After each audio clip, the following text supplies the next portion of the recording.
Hi friends, ఈరోజు వార్తల్లో నిలిచిన ఇంటర్నేషనల్, నేషనల్, స్టేట్కు సంబంధించిన కరెంట్ అఫైర్స్తో పాటు స్పోర్ట్స్, పర్సన్స్, సైన్స్ అండ్ టెక్నాలజీకి సంబంధించిన అంశాలను చూద్దాము. దీనిలో భాగంగా తెలంగాణలోని కొత్తగా ఏర్పడిన ముఖ్యమంత్రి అండ్ మంత్రివర్గానికి సంబంధించిన వీరు దావోస్ పర్యటనకి వెళ్ళారు. ఈ దావోస్ పర్యటనలో భాగంగా సీఎంతో పాటు పలు సంస్థల ప్రతినిధులు భేటీ అయ్యారు. విద్యుతుత్పత్తి, బ్యాటరీ సెల్ తయారీ కర్మాగారాల స్థాపనకు వాటిపైన ఆసక్తి చూపించారు. యువతకు నైపుణ్య వర్సిటీని ఏర్పాటుకు అదానీతోనూ అంగీకారాన్ని చేయించారు. ప్రభుత్వంతో అదానీ, జేఎస్డబ్ల్యూ, గోద్రేజ్, గోది, వెబ్ వర్క్స్, అరాజన్ సంస్థలతోని ఒప్పందాలు చేసుకున్నారు. ఈ సందర్భంగా 4 కోట్ల మంది తెలంగాణ ప్రజలందరికీ డిజిటల్ హెల్త్ కార్డులు రూపొందిస్తామని సీఎం రేవంత్ రెడ్డి ఈ సందర్భంగా తెలియజేశారు. రాజు ఆరోగ్యశ్రీ కింద పేదలకు 10 లక్షల వరకు ఉచిత వైద్య సేవలు అందిస్తున్నామంటూ ప్రభుత్వ ప్రైవేటు భాగస్వామ్యంతో అత్యుత్తమ సాంకేతిక సహాయంతో నాణ్యమైన వైద్య సేవలు అందిస్తామంటూ తెలిపారు. డిస్కంలకు ప్రతి నెల వస్తున్న ఆదాయాన్ని 350 కోట్లకు పెంచాలని, ఉచిత విద్యుత్ గ్యారంటీ హామీ అమలుపైన సర్కారు కసరత్తు మొదలుపెట్టింది. 200 యూనిట్ల లోపు వాడే ఇల్లు 1,05,00,000 ఉన్నట్టు వీరు అంచనా వేసుకున్నారు. వీటిలో నెలకి 200 యూనిట్ల వరకు వాడేవి 1,05,00,000 వరకు ఉంటాయని, ఈ కనెక్షన్ల నుంచి నెల నెల కరెంటు బిల్లులపైన డిస్కంలకు సుమారుగా 350 కోట్ల ఆదాయం వస్తుందంటూ, ఈ 1,05,00,000 ఇళ్లకు కరెంటు ఉచితంగా ఇస్తే ఈ సొమ్మంతా డిస్కంలకు రాష్ట్ర ప్రభుత్వం చెల్లించాల్సి ఉందంటూ, కరెంటు సరఫరాకు సగటు వ్యయం యావరేజ్ సప్లై కాస్ట్ ఏసీఎస్ ₹7.07 అవుతుందంటూ ఈ సందర్భంగా తెలిపారు. నాగార్జున సాగర్ రిజర్వాయర్ నిర్వహణ బాధ్యతలను పూర్తిగా ఇకపై నుంచి కృష్ణా రివర్ మేనేజ్మెంట్ బోర్డుకు అప్పగించాలని కేంద్ర జలశక్తి శాఖ కార్యదర్శి దేబశ్రీ ముఖర్జీ తెలంగాణ ప్రభుత్వ అధికారులకు సూచించారు. విభజన చట్టంలోని నిబంధనలను సూచించారు. ఈ విభజన చట్టంలోని నిబంధనల ప్రకారం కృష్ణా బోర్డు అధికార పరిధిని వివరిస్తూ నోటిఫికేషన్ జారీ చేసిన నేపథ్యంలో కృష్ణా ప్రాజెక్టులను కేఆర్ఎంబీకి అప్పగించే అంశంపైన ఆమె బుధవారం ఇక్కడ ఆంధ్రప్రదేశ్, తెలంగాణ ప్రభుత్వాల జలవనరుల శాఖ కార్యదర్శులు, ఇంజనీరింగ్ చీఫ్లతో సమావేశం అయ్యారు. రాష్ట్రంలోని ప్రభుత్వ పారిశ్రామిక శిక్షణా సంస్థలు ఐటీఐ ఆధునీకరణకు అడుగులు పడుతున్నాయి. ఈ కాలం చెల్లిన యంత్రాంగాలపైన కొనసాగుతున్న కోర్సుల స్థానంలో ప్రస్తుత పారిశ్రామిక అవసరాలు, అత్యాధునిక టెక్నాలజీతో కూడిన యంత్రాలపైన శిక్షణకు కార్యాచరణ సిద్ధమవుతుంది. ఇప్పటికే టాటా టెక్నాలజీస్తో కలిసి 50 ఐటీఐలను అభివృద్ధి చేయాలని సీఎం రేవంత్ రెడ్డి ఆదేశించారు. ఇక కొత్త టెక్నాలజీ పైన రాష్ట్రంలో 65 ప్రభుత్వ ఐటీఐలు ఉన్నాయి. వీటిలో ఎంపిక చేసిన 50 ఐటీల్లో ఉపాధి అవకాశాలు, పారిశ్రామిక ఆధారిత శిక్షణ అందించేందుకు టాటా టెక్నాలజీస్ ముందుకు వచ్చింది.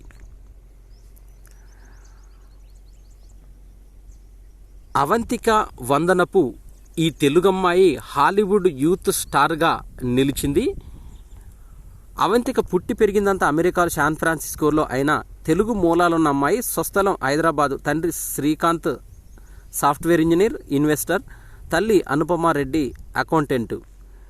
ఈమె బాలనటిగా ఎంట్రీ ఇచ్చింది. తర్వాత మనమంతా, ప్రేమం, రారండోయ్ వేడుక చూద్దాం, బాలకృష్ణుడు, ఆక్సిజన్, అజ్ఞాతవాసి వంటి తెలుగు చిత్రాలతో పాటు తమిళంలో కూడా నటించింది. ఇక్కడ అవకాశాలు బాగానే వస్తున్న మోస పాత్రల లాంటి దాటి ఛాలెంజింగ్ రోల్స్ చేయాలన్న తన కళ నెరవేర్చుకోవడానికి హాలీవుడ్లో ప్రయత్నించాలనుకుంటుంది. దాంతో తిరిగి యుఎస్ ఫ్లైట్ ఎక్కి మంచి అవకాశాలను చేజిక్కించుకుంటుంది.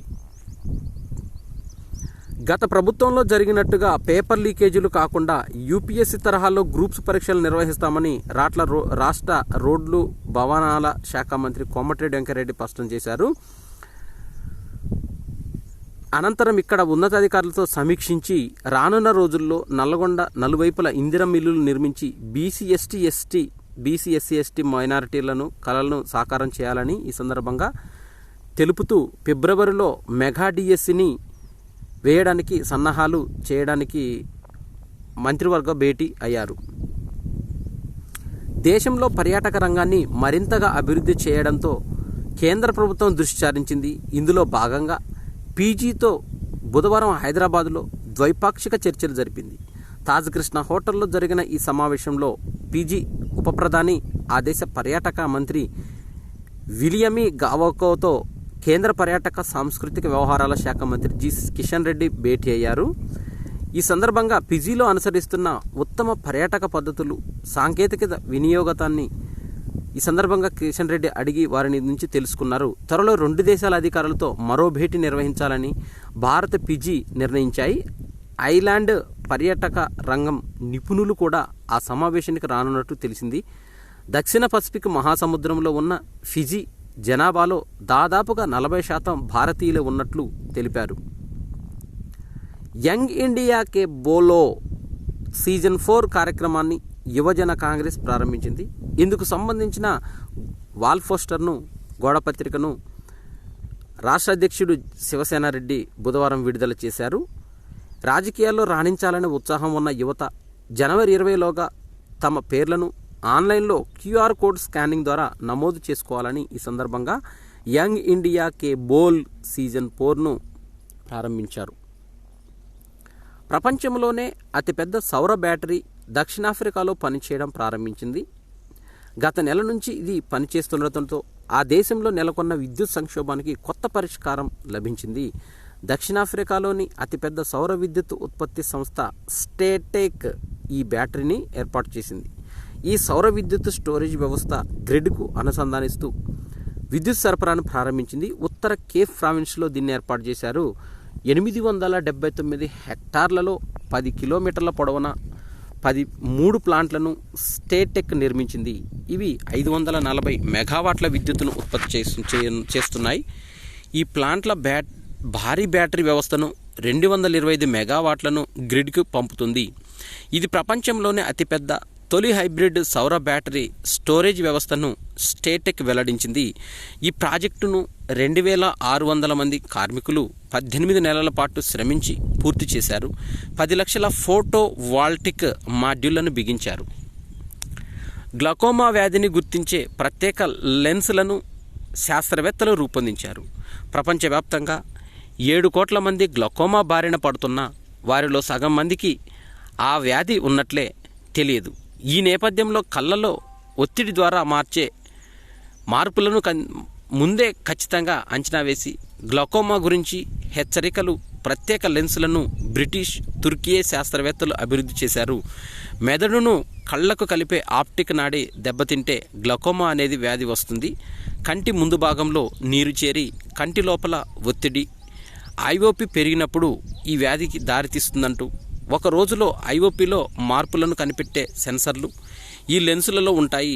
అవి కనుగొన్న సమాచారాన్ని నేత్ర వైద్యులకు వైర్లెస్ పద్ధతిలో చేరవేసి గ్లకోమాను ముందే గుర్తించడానికి తోడ్పడుతుందంటూ వీరు వివరించారు. అదే పనిగా వీడియో గేమ్స్ ఆడేవారికి చెవుడు రావడమో, చెవుల్లో నిరంతరము గిర్రుమంటూ శబ్దం వినిపించే వ్యాధిని టైనిటస్ రావడం జరగవచ్చంటే బ్రిటిష్ మెడికల్ జర్నల్స్లో ప్రచురితమైన కొత్త అధ్యయనం హెచ్చరించింది. వీడియో గేమ్స్ ఆడేటప్పుడు పెద్ద పెద్ద శబ్దాలు రావడమే దీనికి కారణం. హెడ్ ఫోన్స్, ఇయర్ బడ్స్లలో ఈ శబ్దాలు మరింత తీవ్రంగా ఉంటాయి. 2022లో ప్రపంచవ్యాప్తంగా 300 కోట్ల మంది వీడియో గేమ్స్ ఆడారు. బాలబాలికల్లో 20 నుంచి 68% వీడియో గేమ్స్ ఆడేవారే. వారానికి 40 గంటల సేపు 75 డెసిబెల్స్లో సమానమైన అంతకన్నా ఎక్కువ శబ్దాలు వింటే శ్రవణ సమస్యలు వస్తాయి. వారంలో 6.5 గంటల సేపు 83 డెసిబెల్స్ శబ్దాలు విన్నా ప్రమాదం ఉండవచ్చు. 9 దేశాలలో 50,000 మంది పైన జరిగిన అధ్యయనంలో ప్రపంచ ఆరోగ్య సంస్థ, అమెరికాలోని సౌత్ కరోలినా విశ్వవిద్యాలయ పరిశోధకులు పాల్గొన్నారు. అయోధ్యలో రామమందిరం ఈ నెల 22న ప్రారంభం కానున్న నేపథ్యంలో బాలరాముడి విగ్రహ ప్రాణప్రతిష్ఠ కార్యక్రమం ప్రధానమంత్రి చేతుల మీదుగా జరగనుంది. ముందుగా శ్రీరాముని విగ్రహం కళ్లకు ఉన్న గంతలు విప్పి భగవంతుని దర్శనం చేసుకున్నాక మోదీ హారతి ఇవ్వనున్నారు.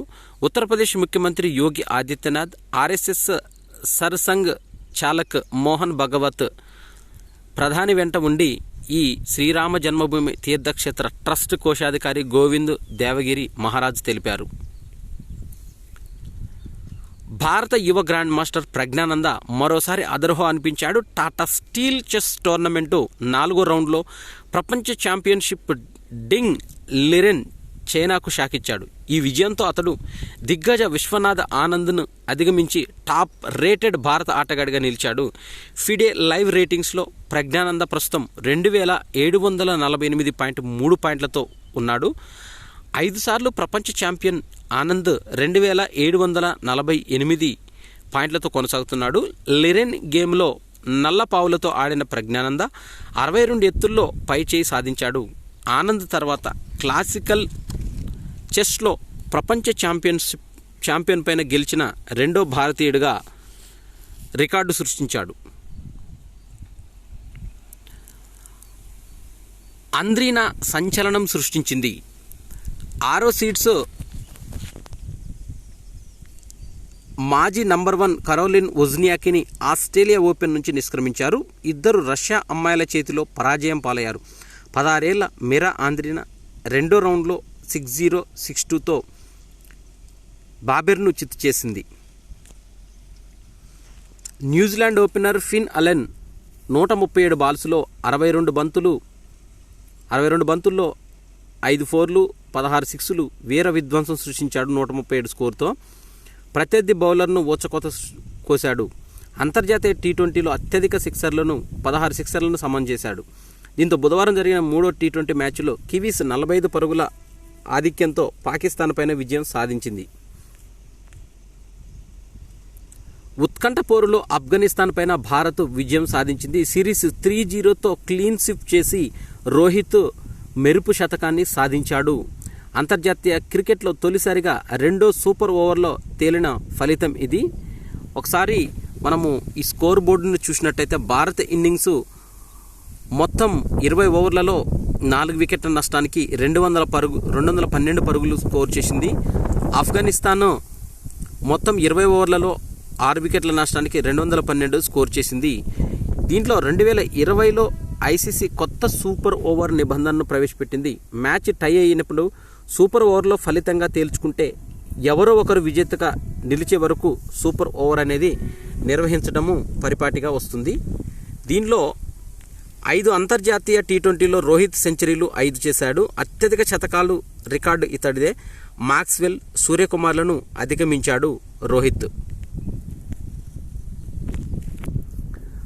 దాదాపుగా రెండేళ్లుగా యుద్ధంలో చిక్కుకొని వెలువెల్లాడుతున్న ఉక్రెయిన్ తనను తాను చొరబాట్ల నుంచి రక్షించుకోవడానికి వీలుగా సహాయం చేయడంలో పాశ్చాత్య సైనిక దళాలు, రాజకీయ నాయకులు తాము అనుసరిస్తున్న మార్గాన్ని పూర్తిగా మార్చుకోవాల్సిన అవసరం ఉందంటూ నాటో సైనికాధికారులు సమావేశం అభిప్రాయపడింది.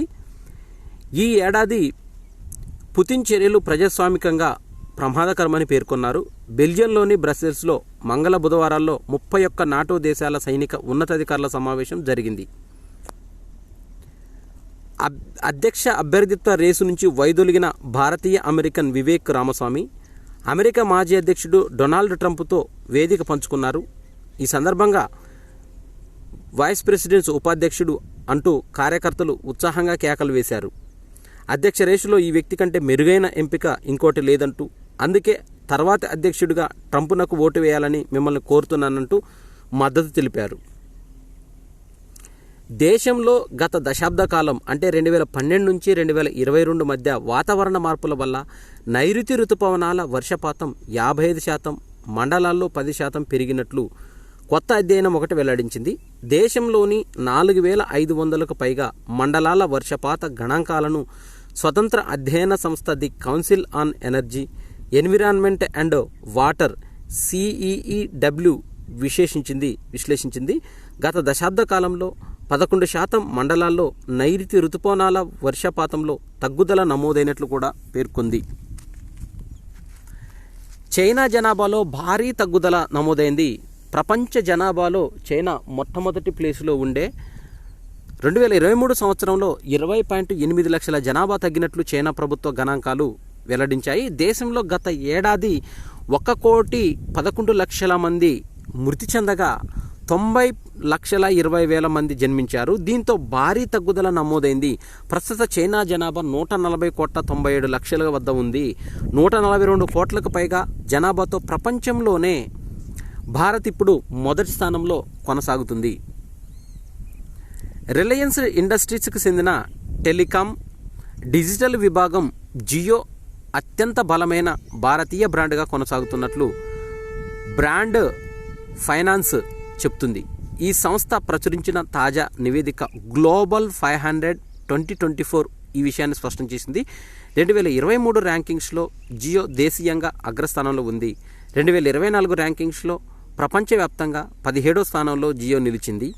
ఈ కంపెనీ బ్రాండ్ స్ట్రెంగ్త్ ఇండెక్స్ 88.9గా నమోదైంది. WeChat, YouTube, Google, Deloitte, Coca Cola, Netflix ఈ జాబితా ముందు వరుసలో నిలిచాయి. వచ్చే ఆర్థిక సంవత్సరము 2024-25లో భారత ఆర్థిక వ్యవస్థ 7% వృద్ధి రేటును నమోదు చేసుకునే అవకాశం ఉందని, ద్రవ్యోల్బణం మరింత తగ్గొచ్చంటూ Reserve Bank of India RBI governor Shaktikanta Das తెలిపారు. జీడీపీ వృద్ధి రేటు 7.2% ఉండొచ్చని అంచనా వేశారు. బలమైన దేశీయ వృద్ధితో భారత ప్రపంచంలో వేగంగా వృద్ధి చెందుతున్న ఆర్థిక వ్యవస్థగా ప్రస్తుతం కొనసాగుతుందంటూ, రిటైల్ ద్రవ్యోల్బణం 4.5%గా నమోదు కావచ్చంటూ ఈ సందర్భంగా తెలిపారు. విదేశాల్లోనూ యూపీఐ చెల్లింపులు జరిపేందుకు వీలుగా కల్పించేలా National Payments Corporation of India International Payments Limited NIPLతో గూగుల్ పే, జీపే అవగాహన ఒప్పందాన్ని కుదుర్చుకుంది. ఇటీవల విదేశాలకు వెళ్లే భారతీయులు నగదు వెంట తీసుకువెళ్లే అవసరం తగ్గుతుందని, ఇంటర్నేషనల్ గేట్వే ఛార్జీల భారం నివారించేందుకు ఈ ఒప్పందం ఉపకరిస్తుందంటూ గూగుల్ పే తెలిపింది. తైవాన్ అధ్యక్ష ఎన్నికల్లో అధికార డెమోక్రటిక్ ప్రోగ్రెసివ్ పార్టీ DPP అభ్యర్థి లాయ్ చింగ్ తే విజయం సాధించారు. ఫలితాలు జనవరి 13న వెలువడ్డాయి. లాయ్ చింగ్ తే ప్రస్తుతం తైవాన్ దేశ ఉపాధ్యక్షుడిగా ఉన్నారు. 8 ఏళ్లుగా దేశాధ్యక్షురాలుగా కొనసాగుతున్న సాయింగ్ వెన్ స్థానంలో ఈయన బాధ్యతలు చేపట్టనున్నారు. తైవాన్ను చైనా భూభాగంలో కలపకుండా వ్యతిరేకించిన వారిలో లాయ్ చింగ్, సాయింగ్ వెన్ ఉన్నారు. అంతర్జాతీయ T20లో వరుసగా 5 అర్ధ సెంచరీలు చేసిన తొలి ఆటగాడిగా జింబాబ్వే కెప్టెన్ సికిందర్ రజా ప్రపంచ రికార్డును నెలకొల్పాడు. జనవరి 14న శ్రీలంకతో కొలంబోలో జరిగిన తొలి T20 మ్యాచ్లో 62 పరుగులు చేసి ఈ ఘనతను సాధించారు. ఈ ఆటగాడు గత వరుస 5 ఇన్నింగ్స్లో 58, 65, 82, 65, 62 పరుగులు చేశాడు. గతంలో McCullum, Chris Gayle, Craig Williams Namibia, Rayyan Pathan Bermuda, Gustav McKeon France, Reeza Hendricks దక్షిణాఫ్రికా వరుసగా 4 T20 మ్యాచ్ల్లో అర్ధశతకాలు చేశారు. వీరిని సికిందర్ రజా అధిగమించాడు. భారతదేశంలో గత 9 ఏళ్లలో 24.82 కోట్ల ప్రజలు బహుముఖ పేదరికం నుంచి బయటపడ్డారని నీతి ఆయోగ్ జనవరి 15, 2024న విడుదల చేసిన నివేదికలో పేర్కొంది. ఈ నివేదిక ప్రకారం ఏడాదికి సగటున 2.75 కోట్ల మంది పేదరికం నుంచి బయటపడినట్టు నీతి ఆయోగ్ సభ్యుడు రమేష్ చంద్ పేర్కొన్నారు. దేశంలో ఉత్తరప్రదేశ్, బీహార్, మధ్యప్రదేశ్ రాష్ట్రాల్లో పేదరికం అత్యధిక స్థాయిలో తగ్గినట్టు నీతి ఆయోగ్ వెల్లడించింది. ఐక్యరాజ్యసమితి నిర్దేశించిన 12 పరిమితుల్లో వెనకబాటును బహుముఖ పేదరికంగా పరిగణిస్తున్నారు. పోషకాహారం, మాతా శిశు ఆరోగ్యం, చదువుకున్న సంవత్సరాలు, తాగునీరు, విద్యుత్ సరఫరా, బ్యాంకు ఖాతాలు తదితరాలను పరిగణలోకి తీసుకుంటారు. యూనియన్ బ్యాంక్ ఆఫ్ ఇండియా జనవరి 16, 2024న 1,00,000 కోట్ల విలువ కలిగిన 4వ ప్రభుత్వ రంగ బ్యాంకుగా అవతరించింది. ప్రభుత్వ రంగ బ్యాంకులైన State Bank of India, Bank of Baroda, Punjab National బ్యాంకులు మాత్రమే ఇప్పటివరకు 1,00,000 కోట్ల విలువ కలిగిన బ్యాంకులుగా ఉన్నాయి. ఇవి జనవరి 18, 2024కు సంబంధించిన కరెంట్ అఫైర్స్. ఈ వీడియో నచ్చినట్టయితే లైక్ చేయండి, షేర్ చేయండి, కామెంట్ చేయండి. నా ఛానల్ సబ్స్క్రైబ్ చేసుకోవడం ద్వారా నేను చేసే వీడియోస్ అన్నీ మీకు నోటిఫికేషన్ రూపంలో వెలువడతాయి. Thanks for watching.